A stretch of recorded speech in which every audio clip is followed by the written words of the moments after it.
শাহিনা আতরল ছোটবেলায় মুম্বাইয়ের বান্দ্রা রেল স্টেশনের কাছে একটি গিঞ্জি এলাকায় বাবা মার সঙ্গে থাকতেন তিনি। রাস্তাঘাটের রং বেরঙের চুড়ি বিক্রি করে আয় করতেন শাহিনার বাবা। একসময় তার বাবা হঠাৎ অসুস্থ হয়ে পড়েন, নিয়মিত চুড়ি বিক্রিও করতে যেতে পারতেন না। মেয়ে পড়াশোনা করতে চেয়েছিল বলে কষ্ট করে স্কুলে ভর্তি করেছিলেন। কম্পিউটারের প্রতি আগ্রহ ছিল শাহিনার। মেয়ের ইচ্ছা পূরণ করতে তার বাবা কম্পিউটার প্রশিক্ষণ কেন্দ্র ভর্তি করেছিলেন, কিন্তু অর্থ অভাবে মাঝপথে কম্পিউটার শেখা বন্ধ হয়ে যায় শাহিনার। মাথার উপর থেকে ছাদটাও সরে যায় শাহিনাদের। ছোট ঘর থেকে ফুটপাতে গিয়ে সংসার গড়েছিলেন তারা। তবু হার মানেননি শাহিনা। প্রতিদিন একবেলা খাবার না খেয়ে খাবারের টাকা সঞ্চয় করতেন তিনি।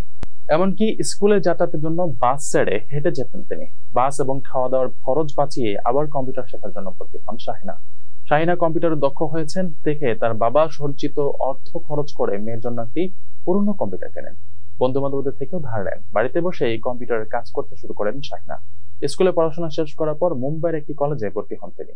সেখান থেকে বিকম ডিগ্রি লাভ করেন তিনি। তারপর এনআইটিতে ভর্তি হন Shahina. Visual communication and design নিয়ে ডিপ্লোমা করেন তিনি।